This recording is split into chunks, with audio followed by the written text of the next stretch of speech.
Hello, you are watching Remake EduPath YouTube channel. Please subscribe this channel and hit the bell icon. आज हम लोग Bihar board कक्षा 7 के विज्ञान विषय के पाठ 2 जंतुओं में पोषण को पढ़ेंगे। तो आइए वीडियो को शुरू करते हैं। सभी जीव प्रत्यक्ष या परोक्ष रूप से अपने पोषण के लिए पौधों पर निर्भर होते हैं। सभी जीवों को अपना उत्तम स्वास्थ्य, शारीरिक वृद्धि, विकास एवं गतिशीलता बनाए रखने के लिए पोषण की जरूरत होती है। भैया, जब तक हमारे शरीर को पोषण नहीं मिलेगा तो हमारा शरीर विकास कैसे करेगा, हमारे शरीर में वृद्धि कैसे होगी, गतिशीलता कैसे आएगी। इसलिए शरीर को पोषण बहुत जरूरी है। जंतुओं के पोषण में उसकी पोषक तत्वों की जरूरत, भोजन ग्रहण का तरीका। अब यहाँ देखिए, भोजन ग्रहण करने का तरीका जो है ना, इसको अंतर ग्रहण कहते हैं। ठीक है, तो भोजन ग्रहण का तरीका तथा शरीर में इनका उपयोग शामिल है। किसमें? जंतुओं के पोषण में। जंतुओं के पोषण में क्या है? उनके पोषक तत्वों की जरूरत, भोजन ग्रहण का तरीका तथा शरीर में उनका उपयोग शामिल है। अब यहाँ इस पाठ में हम मनुष्य के पोषण को, जानवर के पोषण को और उसके बाद अमीबा के पोषण को इस पाठ में हम देखेंगे। तो आइए आगे बढ़ते हैं और देखते हैं। पिछली कक्षा में हम लोग भोजन के कई अवयवों के बारे में जाने हैं जो भोजन को संतुलित बनाते हैं। उसका नाम इस तालिका में हम आगे जब प्रश्नोत्तर करेंगे तो इसको देखें। आइए देखते हैं। जंतुओं द्वारा ग्रहण किए गए भोजन के अवयवों की संरचना अत्यंत जटिल होती है। ग्रहण किए गए भोजन से शरीर के कई प्रकार के पदार्थ का संश्लेषण होता है। कैसे? ग्रहण किए गए भोजन से शरीर कई प्रकार के पदार्थों का संश्लेषण करता है, जिसमें कुछ हमारे लिए अत्यंत उपयोगी है जबकि कुछ अपशिष्ट अनुपयोगी पदार्थ भी उत्पन्न होते हैं। इस संपूर्ण प्रक्रिया को पाचन कहते हैं। अब देखिए, मनुष्य जो भोजन करते हैं तो भोजन में बहुत ऐसे अवयव हैं, बहुत ऐसी चीज़ें हैं जिसको शरीर के लिए वो लाभदायक है, जिसको शरीर क्या करता है, वो संश्लेषित करता है। और कुछ ऐसे चीज़ों के होते हैं जो अनुपयोगी हैं, उसको क्या, जो अपशिष्ट है उसको क्या करता है, शरीर उसको बाहर निकाल देता है। और इसी सारी प्रक्रियाओं को पाचन व्यवस्था कहते हैं। यही इस पीले बॉक्स में लिखा है। तो आइए जानते हैं कि जो भिन्न भिन्न जीव जो हैं उनके भोजन की आवश्यकता क्या है, उनकी आदतें क्या है और उनके भोजन का तरीका क्या है। तो इस पाठ में हम अभी आगे इसी चीज़ पे चर्चा करेंगे। तो आइए हम देखते हैं। अब देखिए, यहाँ एक चीज़ है कि स्वपोषी और विषमपोषी जीव को क्या है, 2 वर्ग में बांटा जाता है। ठीक है, पीछे से इसको अगर आप देखना चाहें तो क्या कह रहा है कि आप जान चुके हैं कि भिन्न भिन्न जीवों की भोजन संबंधी आवश्यकता एवं आदतें अलग अलग होती हैं, जैसे मैंने बताया। साथ ही जीवन में पोषण का तरीका भी अलग अलग होता है, जिसके आधार पर हम भोजन का तरीका अलग अलग होता है। देखिए, कुछ खुद से बनाते हैं, कुछ दूसरे पे के भरोसे रहते हैं। उसी के भोजन के आधार पर हम उन्हें स्वपोषी और विषमपोषी आदि वर्गों में बांटते हैं। अब देखिए, विभिन्न जीवों की शारीरिक बनावट, भोजन ग्रहण करने वाले अंगों में भी विविधता आती है और होती भी है, हमें नजर भी आती है। मधुमक्खी, भौरे आदि आसानी से फूलों का रस चूस सकते हैं, लेकिन मरमर पक्षी यानी हमिंग बर्ड या फूलचूस सनबर्ड की लंबी पतली चोंच भी फूलों का रस चूसने में उसे मदद करती है।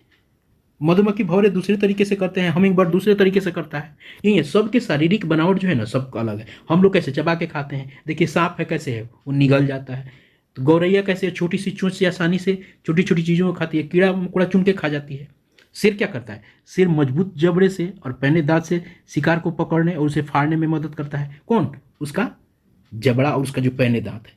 अजगर क्या करता है, अजगर कैसे खाता है, अपने मुंह में बड़े शिकार को आसानी से निगल जाता है। तो सब जो जीव है ना, उसके खाने का तरीका अलग अलग होता है और उसी तरह उसके पचाने की जो अंदर की जो व्यवस्था होती है ना, वो भी अलग अलग होती है। तो इसी पार्ट में हमको जानेंगे। अब देखिए, कैसे कैसे हम लोग खा सकते हैं जीव, कैसे कैसे छीलना, चबा कर, कुतर कर, बेद कर, पकड़ कर, निगल कर, चूस कर,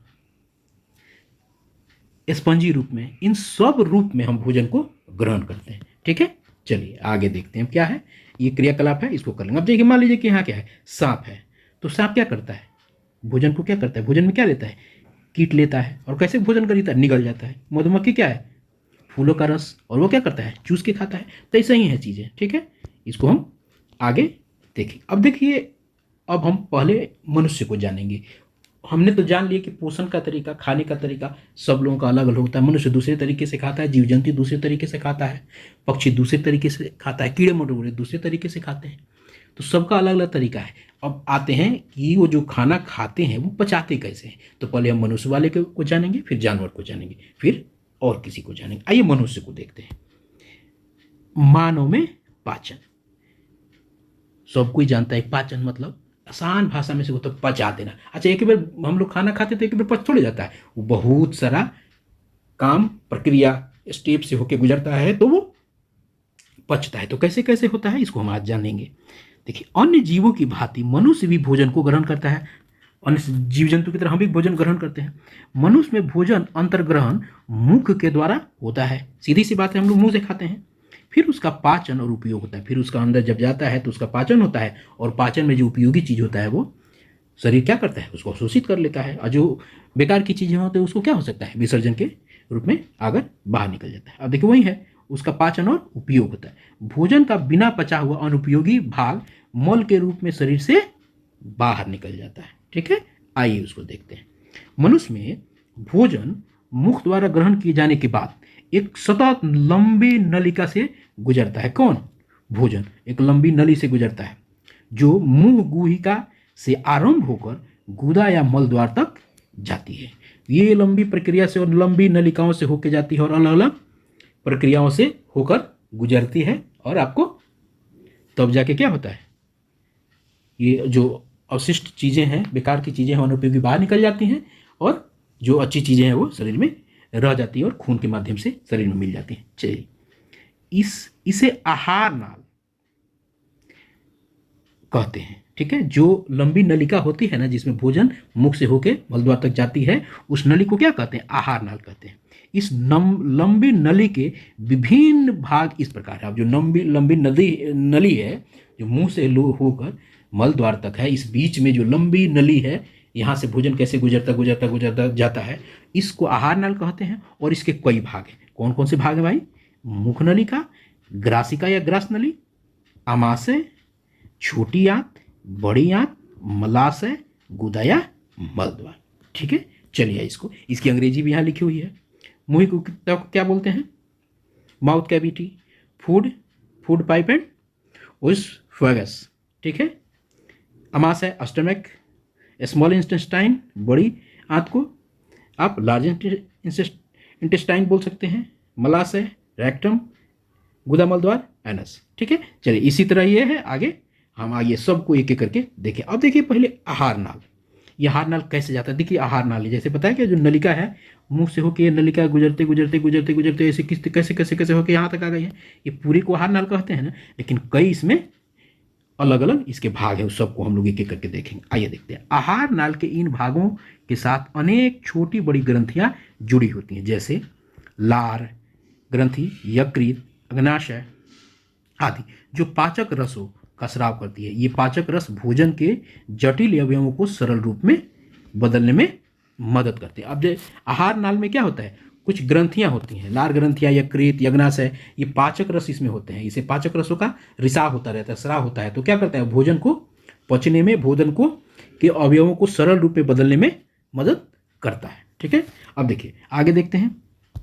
आहार नाल और उससे संबद्ध ग्रंथियां मिलकर पाचन तंत्र का निर्माण करती है। यानी पाचन तंत्र, पचाने वाला हथियार। पचाने वाला हथियार क्या हुआ, यही सारी चीज़ें ना हो गई जो पचाने में जो काम आता है, वही पाचन तंत्र के हथियार है। अब देखिए, क्लियर है ना, सारी चीज़ें आपको यहाँ बताई गई है। मुंह गुहिका यह है, ग्रसिका यह है, आमाशय यह वाला है, छोटी आंत देखिए ये छोटी आंत ये है, बड़ी आंत आपको ये दिखाई दे रही है, मलाशय यहाँ है, गुदा द्वार ये है। इसी तरह आपको ये है पूरा का पूरा तंत्र जो है। अब मानव में पोषण के विभिन्न चरण हैं, माने कौन से स्टेप, मानव में जो भोजन का जो पोषण होता है उसके चरण कई स्टेप है। तो आइए उसको जानते हैं। अंतर्ग्रहण, अब ये क्या है, आहार को प्राप्त और ग्रहण करना। मनुष्य में यह मुख द्वारा होता है, जहाँ दांत से भोजन को चबाया जाता है। सबसे पहले ग्रहण करना व्यवस्था आता है ना, पहले ग्रहण करेंगे तभी ना आगे जाएगा। उसके बाद आता है पाचन। भोजन के जटिल अवयवों से उपयोगी पदार्थों का संश्लेषण पाचन की प्रक्रिया में मुख से आरंभ होकर आंत तक पूरी हो जाती है। ठीक है, मुख से जाता है और आंत तक जाता है, तो भोजन की प्रक्रिया सारी, उसकी पाचन की प्रक्रिया पूरी हो जाती है, जिसमें अनेक रासायनिक स्राव एंजाइम मदद करते हैं। ठीक है, जैसे हम लोग बना आहार नाल में कई सारे जो ग्रंथियां हैं उससे कई सारे आपको रासायनिक एंजाइम के स्राव होते हैं जो भोजन को सरल बनाते हैं, उसको पचने में मदद करते हैं। तो यही बात वो कह रहा है। उसके बाद होता है अवशोषण। पचित भोजन, जो पच गया है भोजन, उसका रसांगुलों द्वारा ग्रहण और रक्त में मिलने की प्रक्रिया। अब जो भोजन पच गया है उसके रस को ग्रहण करके और उसकी व्यवस्था बनाकर उसको क्या अवशोषित करके रक्त के माध्यम से शरीर में भेज दिया जाता है। उस भोजन से अवशोषित चीज निकाल के, जो उपयोगी चीज है, शरीर क्या करता है उसको निकाल के और रक्त में मिला देता है। ठीक है ना, ये इसीलिए कहा जाता है शुद्ध भोजन, सुपाच्य भोजन, और आपको क्या है हेल्दी भोजन करना चाहिए। देखिए भोजन की चीजें आप रक्त में मिल जाती हैं ना। अब देखिए बेकार की चीजें हैं वो तो आपको बाहर निकल जाती हैं। अब स्वांगीकरण, शरीर के वृद्धि और विकास के लिए पचित भोजन का उपयोग, इसको स्वांगीकरण कहते हैं। अब निष्क्रमण, अपचित भोजन का आहार नाल से निष्कासन, वो मलद्वार के द्वारा निकलते। तो कौन से कितने चरण हो गए इसके? अब देखिए 5 चरण: अंतर्ग्रहण, पाचन, अवशोषण, स्वांगीकरण और निष्क्रमण। अगर कोई पूछता है कि भोजन के मानव में पोषण के कितने चरण हैं, तो यह चरण है। अब देखिए हम जो भोजन करते हैं आहार नाल के विभिन्न भागों से होकर गुजरता है। हम उस समय से इसको जानते आ रहे हैं। आइए हम जानते हैं कि आहार नाल के विभिन्न भागों में भोजन का क्या होता है। अब देखिए, अब जानते हैं किस जगह जाता है तो क्या होता है उसके साथ, फिर वह कैसे कैसे भोजन हमारे शरीर से आगे बढ़ता है। देखिए सबसे पहले हमने जाना था कि भोजन कहाँ आता है। अंतर्ग्रहण यानी होता है इसका कहाँ, सबसे पहले हम भोजन कहाँ मुंह में डालते हैं ना, मुंह में। तो मुंह में क्या काम, कौन कौन काम होता है और कौन क्या करता है, तो यहाँ आइए इस चीज़ को देखते हैं। अब जैसे देखिए हम भोजन मुख द्वारा ग्रहण करते हैं, सबको पता है हम लोगों को। हमारे मुख गुहिका के अंदर क्या होता है, दांत और जीभ। हमारे मुंह में क्या होता है, भोजन को कौन होता है, दांत और जीभ होता है। इसी से ना भोजन मुंह में चबाया जाता है। अब देखिए दांत और जीभ होते हैं, साथ ही लार ग्रंथि भी अंदर होती है, जिसमें क्या होता है, लार होता है। जब हम खाना खाते हैं ना तो उसको चबाते हैं तो अंदर लार ग्रंथि होती है, वो जिससे मुंह से लार निकलता रहता है और भोजन में मिलता है। बहुत इंपॉर्टेंट चीज़ होता है ये, उसके बारे में भी जानेंगे। अब देखिए दांत भोजन को चबाने और छोटे छोटे टुकड़े बनाने में हमारी मदद करते हैं। दांत जबड़ों में स्थित मसूड़े में अलग अलग खांचों में धंसे होते हैं। दांत क्या होता है, मसूड़ों में अलग अलग खांचों में धंसे होते हैं। हमारे दांतों के आकार और कार्यों में विविधता होती है। देखिए दांत जो है ना उसका आकार अलग अलग होता है, सबका काम होता है। कौन दांत क्या काम करता है हम आगे देखते हैं, जिसके अनुसार उनके नाम भी अलग अलग होते हैं। तो आइए देखते हैं भाई कौन सा दांत क्या करता है। देखिए आपको याद होगा कि जब हम पहली या दूसरी कक्षा में थे तो आपके कुछ दांत गिरने लगे थे। याद होगा आप लोगों को भी, आपका दांत गिर रहा होगा जब आप पहली दूसरी कक्षा में होंगे तो। लेकिन कुछ समय बाद फिर नए दांत वहाँ आ गए। एक टूट गया, नहीं बोला था दूधा का दांत टूट रहा है, वही बतवा है यहाँ। आइए जानते, हमारे जीवन काल में दांतों के 2 सेट विकसित होते हैं। 2 बार, एक बार टूटता है फिर दोबारा आता है, तो 2 सेट विकसित होते हैं। तो कौन कौन से सेट है आइए जानते हैं। प्रथम सेट बचपन में ही निकलकर 8 साल के आयु तक गिर जाते हैं। प्रथम सेट जो है ना वो कब तक, 8 साल में आके गिर जाता है। और प्रथम सेट के इन दांतों को क्या कहते हैं, दूध दांत कहते हैं। दूध के दांत, जिसको हम लोग गांव में दूधा का दांत कहते हैं, इसको अंग्रेजी में मिल्क टीथ कहा जाता है। पुनः इनके स्थान पर जो टूट गया है दंतवा, उसके स्थान पर अस्थाई दांत निकलते हैं, परमानेंट दांत निकल आते हैं जो जीवन भर रहते हैं। और जब हम बूढ़े होते हैं तो दांत टूट जाता है, वही है। आइए अब दांत के सबके काम देखते हैं कि कवना दंतवा का कौन काम है। आइए देखते हैं। अब देखिए कृंतक, इंसाइजर, ये क्या करता है, ये काटने का काम। अब देखिएगा कौन कृंतक है, ये और ये क्या करता है, कौन चीज़ को काटता है। देखिएगा ना तो यही इसको काटता है किसी सामान को। अब है रदनक, ये क्या करता है, फाड़ने का काम करता है। किसी चीज़ को फाड़ना होगा ना तो देखिए आपका रदनक यूज, यही दांत जो है ये उसको फाड़ता है, इसको रदनक बोलते हैं। अब उसके बाद क्या होता है, उसके बाद होता है अग्र चवर्णक। अग्र चवर्णक कौन होता है, आगा का चबाने वाला, यही बोलते हैं आगा वाला का दांत जो चबाने वाला, इसको अगर आराम से कहें, बात करें सामान्य भाषा में बात करें तो अग्र चवरना पीसने और चबाने के काम, इसमें कौन है देखिए, यहाँ वाला है और यहाँ वाला है ना, यही है अग्र चवरना। ठीक है, चलिए अब देखिए यही काम करता है। उसके बाद चवरनक जिसको मोलर बोलते हैं, ये पीसने का काम करता है हॉई, इसी से हम लोग खाना खाते हैं। इधर सब ये चबा के चीर फाड़ करके और लास्ट में कहाँ चला जाता है, खाना यहाँ चला जाता है, वही ना हम लोग चबाते हैं और दांत का भोजन वहीं खा खा के एकदम कोना में चला जाता है और गाल में नहीं दाब दाब के खाते हैं, तो वहीं चवरनक है जिसको मोलर कहते हैं। ठीक है, अब यही सब आइए देखते हैं। अब दांत की सजावट हमने देख ली, अब देखते हैं। अच्छा, क्या आप जानते हैं कि हमारे दांतों की ऊपरी परत जिसे क्या बोलते हैं, इनेमल बोलते हैं, इनेमल बोलते हैं, हमारे शरीर का कठोरतम पदार्थ है। कौन, इनेमल, हमारे दांतों की ऊपरी परत जिसे इनेमल बोलते हैं। दांत का जो ऊपरी परत होता है ना, वो इनेमल कहा जाता है। क्या कहलाता है वो, इनेमल कहलाता है। हमारे शरीर का ये कठोरतम पदार्थ है। कौन, इनेमल, दांत का ऊपरी भाग। यह मुख्यतः कैल्शियम, ये किस चीज़ का बना होता है, ये आपको कैल्शियम और इनेमेलिन का नामक लवण तथा प्रोटीन से बना होता है। ठीक है, आइए आगे देखते हैं। अब देखिए हमारा मुंह क्या होता है। अच्छा जी, आपने देखा होगा कि हमारा मुंह हमेशा गीला क्यों रहता है, ऐसा क्यों। आइए, हमारे मुंह में 3 जोड़ी लार ग्रंथि होती है। देखिएगा ना, हमारे मुंह हमारा गीला रहता है, क्यों, 3 जोड़ी लार ग्रंथि होती है जिनसे लार स्रावित होता रहता है। लार भोजन को मुलायम बनाने में मदद करता है। लार में पानी, लवण और चिकना म्यूकस होता है। किसमें, लार में 3 जोड़ी लार ग्रंथि होती है। अगर कोई पूछता है कितने जोड़ी लार ग्रंथि होते हैं, तो 3। आइए देखिए, बहुत इंपॉर्टेंट चीज़, भोजन का पाचन मुंह से ही लार में उपस्थित एंजाइम इमाइलेज की सहायता से आरंभ हो जाता है। भोजन का पाचन किससे होता है, मुंह में जो एंजाइम, लार जो होता है एक एंजाइम उसमें होता है, उसको क्या बोलते हैं, इमाइलेज, बहुत महत्वपूर्ण चीज़ है। और उसी की सहायता से भोजन का पाचन वहाँ से आरंभ हो जाता है। अब ये जो एंजाइम जो है ऊपर हमने, ये जो एंजाइम का नाम जो हम लोगों ने पढ़ा ऊपर, ये वाला इमाइलेज, अब इसकी सहायता से क्या है, यह मंड को शर्करा में बदल देता है। एंजाइम रासायनिक स्राव है जो आहार नाल के विभिन्न भाग और ग्रंथियों में सर्वाहित होता है। एंजाइम क्या होता है, एक तरह का रासायनिक रस है, एक स्राव है जो आहार नाल में विभिन्न, आहार नाल के अलग अलग भाग हमने देखा था ना पीछे, उस सब जगह से निकलता रहता है और जो क्या करता है, भोजन के विभिन्न अवयवों के साथ प्रतिक्रिया करके पाचन में क्या करता है, वो मदद करता है। जैसे अभी हमने मुंह में देखा, एक एंजाइम देखा ना, इस एंजाइम का क्या नाम था, इमाइलेज। उसी तरह आगे की प्रक्रिया में भी निकलता होगा। आइए देखते हैं। एंजाइमों और उनकी क्रिया विधि तथा प्रभावों के बारे में अपने शिक्षक के साथ चर्चा कीजिएगा, वो और विस्तार से वर्ग में चर्चा कीजिएगा, बता देंगे। अच्छा सोचिए, हमारे मुख में लार नहीं होता तो मुंह में भोजन की स्थिति क्या होती, बताइए। हमारे मुंह में लार नहीं होता तो क्या होता, एकदम सूख जाता ना। अच्छा, भोजन पर लार के प्रभाव को जानने के लिए हम रोचक क्रियाकलाप, ये वाला क्रियाकलाप आप वर्ग में करिएगा। ठीक है, चलिए आइए देखते हैं। अब देखते हैं ये सब पूरा जो क्रियाकलाप है इसको हम लोग कर लेंगे। अब जी, दांत की सुरक्षा हमें बहुत जरूरी है, दांत की सुरक्षा हमें करनी चाहिए। दातुन करते समय दातुन तथा हाथ को एकदम स्थिर ढंग से और ढंग से करना, ऐसा नहीं कुछ भी किसी भी चीज़ का दातुन हमें नहीं इस्तेमाल करना होता है।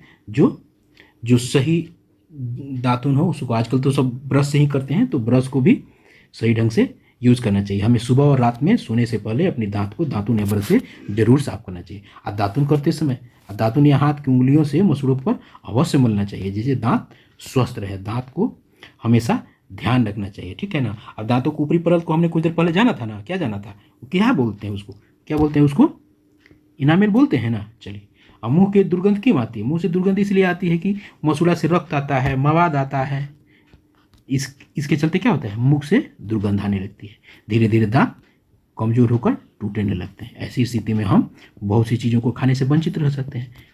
इसी चीज़ को हमें ध्यान देना है, तो हमें दांत को जरूर आपको ध्यान देने की जरूरत है। कैसे दांत हमारा, देखिए मान लीजिए, देखिए दांत 2 खाना खाया ठीक से नहीं धोइए तो क्या, देखिए दांत के बीच में रह गया है तो फंस गया, तो धीरे धीरे वो सड़ जाएगा और आपके दांत को सड़ाएगा। इसलिए भोजन को ठीक से आपको चबा के खाने के बाद वो तो अंदर चला जाएगा, कुछ कण अंदर रह जाते हैं, इसलिए दांतों की सफाई बहुत ढंग से करनी चाहिए। आइए देखते हैं दूसरा वाला मुख देखा, उसके बाद हम भोजन नली, ग्रसिका। भोजन नली लंबी मांसल संरचना होती है जो मुख गुहिका को आमाशय से जोड़ती है। मुख द्वारा चबाया हुआ भोजन ग्रास नली या ग्रसिका में जाता है। ठीक है, भोजन से चबा लिया तो कहाँ जाता है? ग्रसिका में। ग्रास नली की मांसपेशियों में संकुचन होते रहता है। इस संकुचन के कारण भोजन नीचे की ओर सरकता हुआ आमाशय तक पहुंचता है। अब बताइए, भोजन मुख से कहाँ पहुंचा? ग्रास नली से होते कहाँ सबसे पहले पहुंचता है? आमाशय तक पहुंचता है। कभी कभी आपने देखा या महसूस किया होगा कि खाते समय या खाने के कुछ समय बाद उल्टी हो जाती है। क्यों? आइए देखते हैं।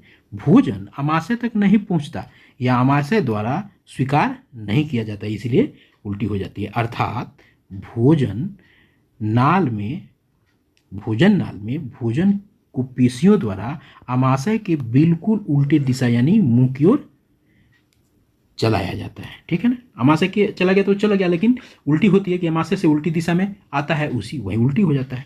संभवतः इसी कारण से उसी उल्टी भी उल्टी कहा जाता है। उल्टी यानी उल्टा, यानी आमाशय सीधा जाए तो आमाशय में चला गया और नीचे नीचे नीचे नीचे अपने खाने के पाचन की व्यवस्था होने लगी। अब मान लीजिए मुंह से आमाशय की तरफ गया, वो सीधा गया, और आमाशय से जब मुंह तक आता है तो ये उल्टा न व्यवस्था हुआ, इसलिए इसको साधारण भाषा में शायद इसको उल्टी इसीलिए कहा जाता होगा। आइए देखते हैं। अब देखिए, यही ना है एपिग्लोटिस, ये है ग्रासिका श्वास नली। आइए हम लोग देखते हैं ना कभी कभी कि आपको पता है एक जानकारी कि ना अति भोजन और सांस यानी वायु के लिए एक ही मार्ग होता है, तो काहे नहीं दिक्कत हो जाता है? तो आइए इसको जानते हैं।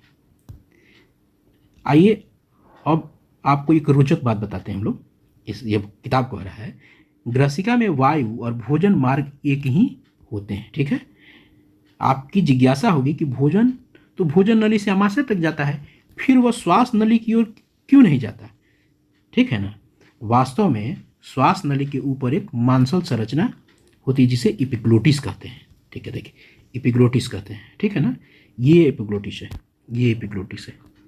ठीक है ना, जब भोजन आता है ना तो यहाँ से क्या होता है, ये इधर की तरफ मुड़ जाता है। जब हवा यहाँ से मुख की तरह आता है तो इधर की तरफ चला आता है, यही इसी चक्कर में तो क्या होता है वो।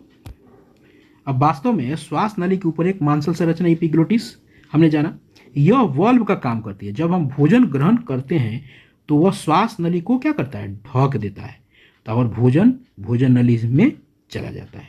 लेकिन कभी कभी ऐसी स्थिति उत्पन्न हो जाती है, खासकर तब जब आप तेजी से खाते हैं तो खाते समय अचानक खांसी, छींक या हिचकी आती है, आप घुटन महसूस करते हैं।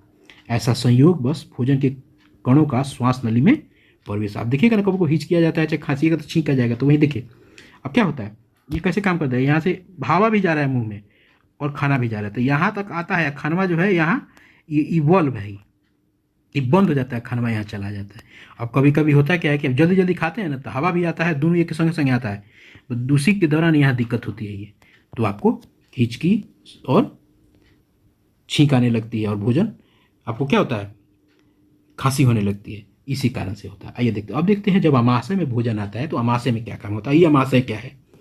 आमाशय आहार नाल का सबसे चौड़ा भाग है। ये मोटी दीवार वाली थैलीनुमा मांसल संरचना है। पहले हमने मुख में खाया और मुख में खाने के बाद कहाँ आया, वो आमाशय में आया, तो यही आमाशय वो है। अब देखिए आमाशय के बाद कहाँ जाता है उसको भी आगे देखते हैं। अब देखिए ये थैलीनुमा मांसल संरचना है, कौन? आमाशय, जो चपटी और यू का आकार का होता है। आमाशय क्यू आकार का होता है, किस आकार का होता है? यू आकार का होता है। ये प्रश्न आता है, इसे हमारे भोजन छोटी आंत तक पहुंचता है। कहाँ? आमाशय के बाद छोटी आंत तक पहुंचता है। आमाशय के आंतरिक भाग में पाचक रस, श्लेष्मा और हाइड्रोक्लोरिकम स्रावित होते हैं। ठीक है, जैसे ऊपर मुंह में लार में कुछ और हो रहा था, एक एंजाइम निकल रहा था, फिर आमाशय में आ गए, तो आमाशय में क्या हो रहा है? आमाशय में श्लेष्मा और हाइड्रोक्लोरिकम। जैसे ऊपर देखिए मुंह में कौन सा था, आपने देखा था ना, मुंह में एक अम्ल निकल रहा था जिसको हमने यहाँ देखा था ना, इमाइलेज था। उसके बाद उसी तरह आमाशय में आ गए, तो आमाशय में हमें एक और एंजाइम देखने को मिल रहा है कि नहीं? कौन सा है वो? म्यूकस यानी श्लेष्मा और हाइड्रोक्लोरिकम। इसी तरह हर जो जिसने भी आपको पाचन की जो भाग हैं, जो जो भी आहार नली की जो भिन्न भिन्न अलग स्टेप्स हैं, सब में अलग अलग चीज़ें निकलती हैं, एंजाइम। ठीक है, चलिए आगे देखते हैं क्या है। श्लेष्मा आमाशय के आंतरिक स्तर को सुरक्षा देता है। कौन? श्लेष्मा। हाइड्रोक्लोरिक अम्ल भोजन के साथ आए जीवाणुओं को नष्ट करता है। देखिए कितना बड़ा बात है। श्लेष्मा क्या करता है? आमाशय के स्तर को सुरक्षा देता है, और हाइड्रोक्लोरिक अम्ल क्या है? भोजन के साथ जो जीवाणु आता है उसको वो नष्ट करता है, तथा माध्यम को अम्लीय बनाता है। ठीक है, कौन? हाइड्रोक्लोरिक अम्ल। इससे पाचक रसों को क्रिया करने में सहायता मिलती है। ठीक है, और क्या करता है? वो अम्ल में अम्लीय बना देता है। कौन? हाइड्रोक्लोरिक अम्ल। इससे क्या होता है? पचने में सहायता मिलती है। पाचक रस भोजन के प्रोटीन भाग को अमीनो अम्ल जैसे सरल पदार्थों में तोड़ देता है। ठीक है ना, पाचक रस क्या करता है? भोजन के प्रोटीन भाग को क्या करता है? वो अमीनो अम्ल में जैसे तरल पदार्थों में, सरल पदार्थों में तोड़ देता है। चलिए, ये छिद्र एक पेट की कहानी है, ये कहानी है, आप क्लास में इसको देख लीजिएगा। चलिए आगे देखते। अब देखिए छोटी आंत में तीसरे स्टेप में है, मुंह से अमाशय, अमाशय से छोटी आंत में। अब देखिए छोटी आंत क्या है?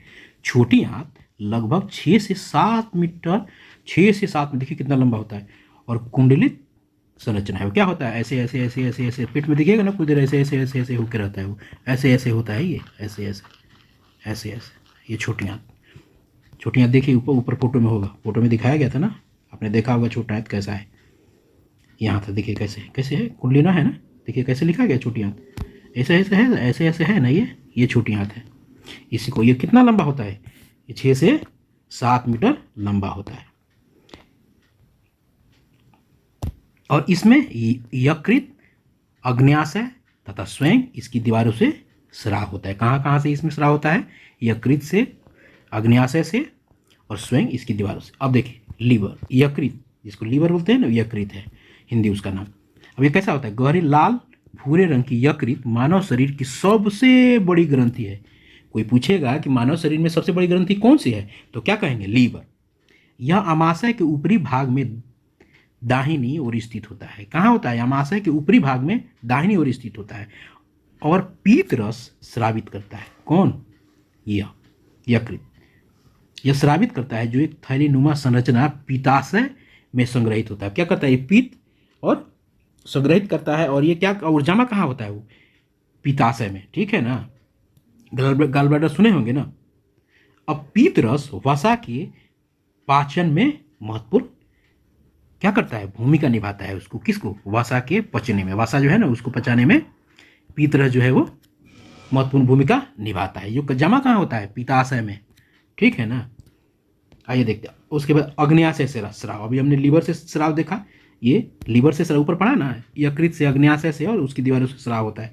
तो अभी हमने यकृत से स्राव, जो पीत के रूप में स्राव होता है और पित्ताशय में संग्रहित होता है, और पीत क्या करता है? वसा को पचाने में मदद करता है, उसी देखिए। अब अग्न्याशय से क्या स्राव होता है? वो कहाँ जमा होता है? वो क्या करता है? देखिए, अग्न्याशय से जो स्राव होता है, अग्न्याशय हल्के पीले रंग की पत्ती के आकार की बड़ी ग्रंथि है, जो आमाशय के ठीक नीचे स्थित है। वो कहाँ था? ऊपर और दाहिने साइड था, और ये कहाँ है? आमाशय के नीचे है। इससे स्रावित अग्न्याशयिक रस प्रोटीन, कार्बोहाइड्रेट और वसा पर क्रिया कर उन्हें सरल रूपों में बदल देता है। काम समझ में आ गया इसका? इसका भी काम था। अब देखिए छोटी आंत की दीवार से प्राप्त स्राव। छोटी आंतों की दीवारों से प्राप्त स्राव। छोटी आंत की दीवारों से स्रावित आंत रस आंशिक रूप से पचे हुए भोजन पर क्रिया कर उसे पूर्ण रूप में पचा देता है। ठीक है, अगर कम पचा हो कोई भोजन तो उसको ये क्या करता है? पूर्ण रूप से उसको पचा देता है। इस प्रकार छोटी आंत में कार्बोहाइड्रेट, सरल शर्करा यानी ग्लूकोज में, प्रोटीन अमीनो अम्ल में, तथा वसा अम्ल तथा ग्लिसरॉय में बदल जाता है। इसको फिर से पढ़िए। इस प्रकार छोटी आंत में कार्बोहाइड्रेट, सरल शर्करा, ग्लूकोज में, कार्बोहाइड्रेट क्या? सरल शर्करा ग्लूकोज में, प्रोटीन अमीनो अम्ल में, कार्बोहाइड्रेट किस में बदल जाता है? शर्करा ग्लूकोज में, प्रोटीन किस में बदल जाता है? अमीनो अम्ल में, तथा वसा में, और वसा किस में बदल जाता है? ग्लिसरॉल में बदल जाता है छोटी आंत में। ठीक है, देखिएगा इस चीज़ को ध्यान हमेशा रखिए। कार्बोहाइड्रेट किसी में बदलता है, प्रोटीन किसी में बदलता है, और वसा अम्ल किसी में बदलता है। कहाँ बदलता है? ये सारा का सारा छोटी आंत में बदलता है। अब छोटी आंत में आगे देखते हैं। छोटी आंत में पचे भोजन का अवशोषण। पचे हुए भोजन का अवशोषण छोटी आंत के आंतरिक भीति दीवार में होता है। आंतरिक भीति में उंगली के समान उभरी हुई संरचना होती है। देखिए ये सब, ये क्या है आंतरिक दीवार में? किसका? छोटी आंत में, जिसे दीर्घरोम या रसांगुल कहते हैं। दीर्घरोम पचे हुए भोजन के अवशोषण के लिए तल क्षेत्र बढ़ा देता है। क्या करता है ये दीर्घरोम? जो भोजन पचा होता है उसके अवशोषण के लिए क्या करता है? ये तल क्षेत्र बढ़ा देते हैं। इसमें सूक्ष्म रुधिर वाहिका का जाल फैला होता है, ठीक है ना। इसमें रुधिर, रुधिर का मतलब क्या होता है? ब्लड का। और अवशोषित भोजन इसी रुधिर वाहिकाओं की सहायता से शरीर के विभिन्न भागों में पहुंच जाता है। इसी से, और जहां जटिल पदार्थों के बनने में उनका उपयोग करता है, ठीक है। इस प्रक्रिया को स्वांगीकरण क्या कहते हैं? स्वांगीकरण कहते हैं। इसको अगर आप हम फिर से देखिएगा तो क्या करता है? भोजन जब जहाँ जाता है छोटी आंत में, उसकी दीवार में क्या लगाता है? दीर्घरोम। और ये दीर्घरोम क्या करता है? भोजन में जो पचने के बाद जो उसमें से जो अवशोषित भोजन को क्या करता है? अवशोषित करता है। और वहाँ की जो रुधिर वाहिकाओं की सहायता से जो लगे होते हैं उसमें, उसकी सहायता से क्या करता है? शरीर के विभिन्न भागों में पहुँचाता है, जहाँ वो क्या करते हैं? जहाँ अनेक जटिल पदार्थों के बनने में उनका उपयोग होता है। किसका? ये भोजन से अवशोषित हुई चीज़ों का, और जिसको क्या बोलते हैं? स्वांगीकरण बोलते हैं। अब ये देखिए, श्वसन के क्रम में कोशिकाओं में स्थित ग्लूकोज का विघटन ऑक्सीजन की सहायता से कार्बन डाइऑक्साइड और जल में होता है तथा ऊर्जा मुक्त होती है। श्वसन की क्रिया में भी, ठीक है। श्वसन की क्रिया में कोशिकाओं में स्थित ग्लूकोज का विघटन ऑक्सीजन की सहायता से कार्बन डाइऑक्साइड और जल में होता है और ऊर्जा मुक्त होती है। आइए देखते हैं आगे। भोजन का बिना पचा भाग जिसका अवशोषण नहीं होता है वो कहाँ जाता है? बड़ी आंत में जाता है। तो हमने यहाँ देख लिया, मुख से आमाशय से छोटी आंत में, और यहाँ भोजन पच जाता है। और जो बेकार की चीज़ है वो कहाँ पहुँचता है? जिसका अवशोषण नहीं हुआ रहता है वो कहाँ पहुँचता है? बड़ी आंत में। आइए बड़ी आंत को देखते हैं। बड़ी आंत छोटी आंत की अपेक्षा छोटी और चौड़ी होती है। नाम बड़ा है लेकिन छोटी आंत से ये छोटा होता है। इसकी लंबाई कितनी होती है? 1.5 मीटर होती है। और इसके द्वारा जो अपचित भोजन है, वहीं अपचित भोजन से जल और कुछ लवण का अवशोषण होता है। जो अपचित भोजन होता है उसे क्या होता है? में से जल और कुछ लवण का अवशोषण यहाँ होता है, और बाकी बचा हुआ अपचित पदार्थ अर्ध ठोस अवस्था में क्या हो जाता है? मलाशय में चला जाता है, जहाँ से समय समय पर गुदा द्वारा मल के रूप में बाहर निकाल दिया जाता है। इसी प्रक्रिया को निष्कासन कहते हैं, ठीक है। चलिए अब देखिए, मान लीजिए दस्त और रक्षक के घोल के लिए क्या है। अब देखिए, ये इसमें बताया गया कि मान लीजिए दस्त होता है तो क्या करेंगे, क्या क्या उसमें क्या है? चुटकी भर नमक, 2 चम्मच चीनी और 1 लीटर पानी, उबला पानी लेके आपस में मिला देते हैं और उसको पिलाए जाते हैं। इसको आप विद्यालय में देख लीजिएगा, इसको आप अपने से पढ़िएगा तो इसको देखिएगा। अब आते हैं चरने वाले जो जानवर हैं वो कैसे खाना खाते हैं, उनका पाचन कैसे होता है। आइए देखते हैं। अभी हमने मानव के बारे में देखा, अब देखते हैं जंतु के बारे में। घास चरने वाले जंतुओं में पाचन। हमारे आसपास ऐसे अनेक जंतु हैं जो घास खाते हैं, जैसे गाय, भैंस, बकरी। हम घास पचा नहीं सकते।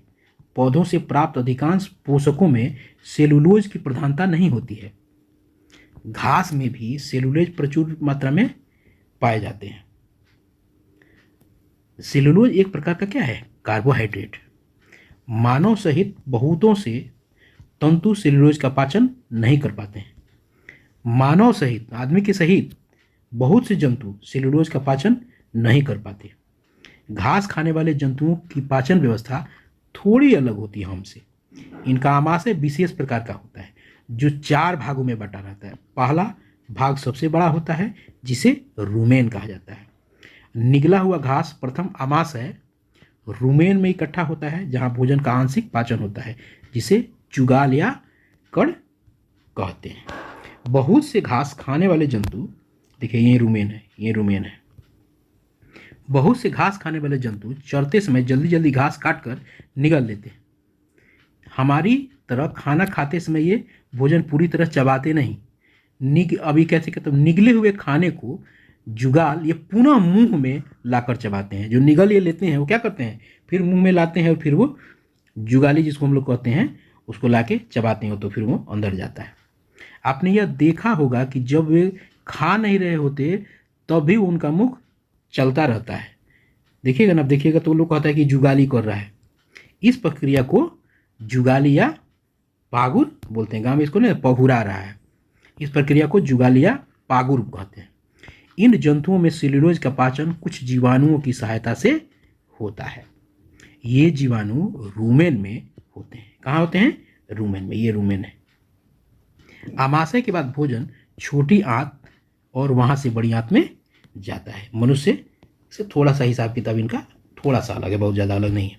अब देखिए, छोटी और बड़ी आंत के बीच एक थैलीनुमा संरचना होती है जिसे अंधनाल कहते हैं।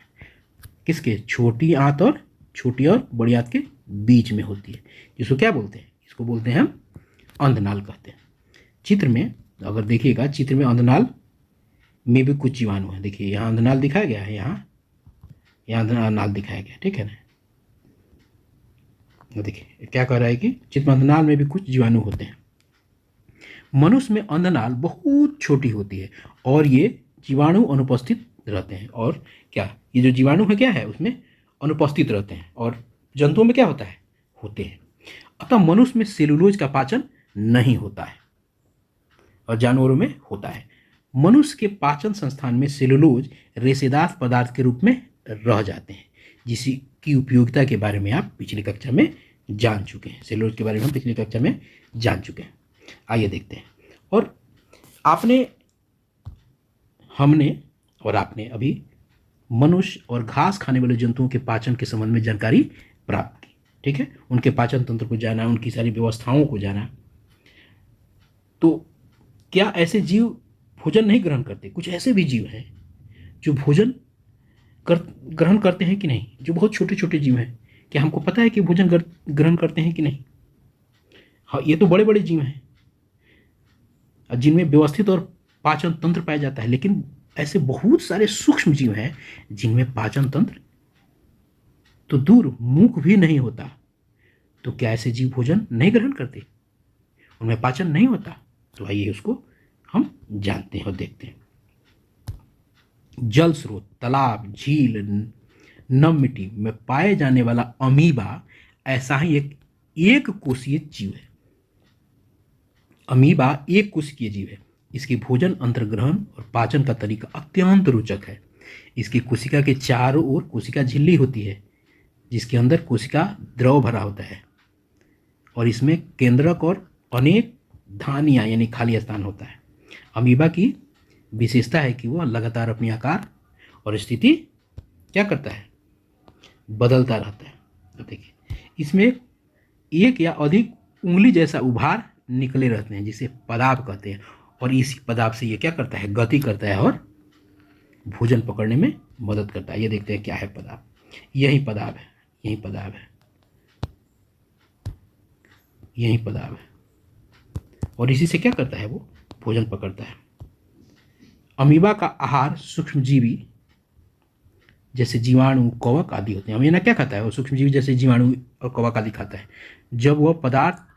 जब वह भोजन के संपर्क में आता है या भोजन इसके पास होता है, तो यह अपने पादाभों को विकसित कर भोजन को चारों तरफ से घेर लेता है और दोनों ओर से विकसित पदार्थ आपस में मिलकर एक हो जाते हैं और भोजन इस प्रकार बने खाद्यधानी में बंद होकर अमीबा की कोशिका के अंदर चला जाता है। खाद्यधानी में ही पाचक रसों का स्राव होता है और जो खाद्य पदार्थों पर क्रिया कर उन्हें सरल पदार्थों में बदल देता है। इस प्रकार पचा हुआ भोजन धीरे धीरे अवशोषित हो जाता है, जो अमीबा की वृद्धि, रख रखाव और संख्या वृद्धि गुणन में मदद करता है।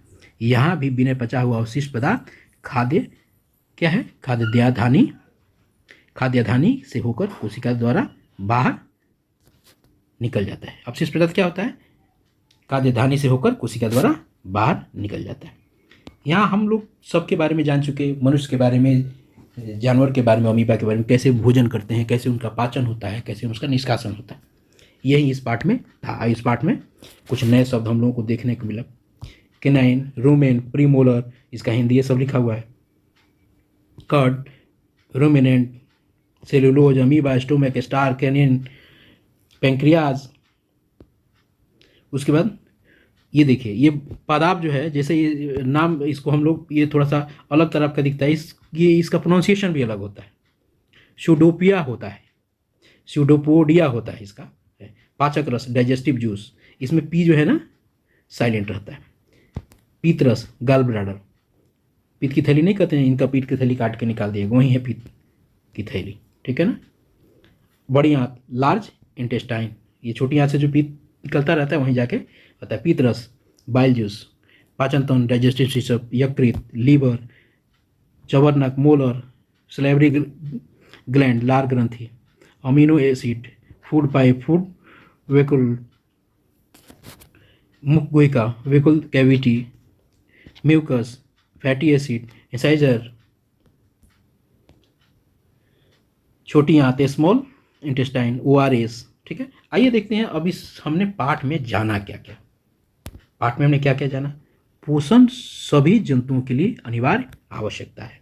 जंतुओं के पोषण में पोषण की अनिवार्यता, भोजन अंतर्ग्रहण का तरीका एवं इसका उपयोग शामिल है। मनुष्य के पाचन तंत्र में मुख्य रूप से आहार नाल और स्रावी ग्रंथियां हैं। आहार नाल में मुखगुहिका, ग्रसिका, आमाशय, छोटी आंत, बड़ी आंत, मलाशय तथा गुदा शामिल है। पाचक रस मुख्यतः लार ग्रंथि, यकृत, अग्नाशय, छोटी आंत की दीवारों से स्रावित होते हैं। पोषण क्या है, एक जटिल प्रक्रिया है। पोषण के अंतर्गत अंतर्ग्रहण, पाचन, अवशोषण, स्वांगीकरण और निष्कासन शामिल है। भोजन का पाचन मुख से ही आरंभ होता है। मंड का पाचन मुख से ही आरंभ हो जाता है। भोजन के सभी अवयवों का पाचन छोटी आंत से पूरा हो जाता है, जिसमें यकृत, अग्न्याशय और छोटी आंत से स्रावित पाचक रस सहायता करते हैं। बड़ी आंत में जल और लवणों का अवशोषण होता है। अवशोषित भोजन रक्त नलिकाओं द्वारा रक्त के साथ शरीर के विभिन्न भागों में पहुंचता है। यह हम लोगों ने जाना। भोजन का बिना हुआ बचा हुआ भाग, जिसका अवशोषण नहीं होता है, मल के द्वारा गुदा से के रूप में, मल के रूप में गुदा से बाहर निकल जाता है। जुगाली करने वाले जंतुओं को रूमिनेंट कहा जाता है। ये बहुत इंपॉर्टेंट प्रश्न है, ठीक है। जुगाली करने वाले जंतु तेजी से भोजन निगलते हैं और रूमेन में भंडारित करते हैं, ठीक है ना। रूमेन, या फिर आपको उसको बाहर निकाल के क्या करते हैं, जुगाली करते हैं, रूमिनेंट इसीलिए नाम है उसका। कुछ समय बाद निकले हुए भोजन को पूरा मुख में लाकर चबाते और जुगाली करते हैं, इसीलिए रूमिनेंट कहा जाता है। रूमेन में जाके जमा होता है, फिर आता है। अमीबा में भोजन का अंतर्ग्रहण पदार्थ की सहायता से होता है। अमीबा में भोजन का पाचन खाद्य धानी में होता है। इस प्रकार पाठ के सारी चीज़ों को हम लोगों ने जाना। अब आगे हम लोग क्या करेंगे, अगले भाग में पाठ के महत्वपूर्ण टॉपिक्स को जानेंगे, स्मरणीय तत्व को और प्रश्नोत्तर को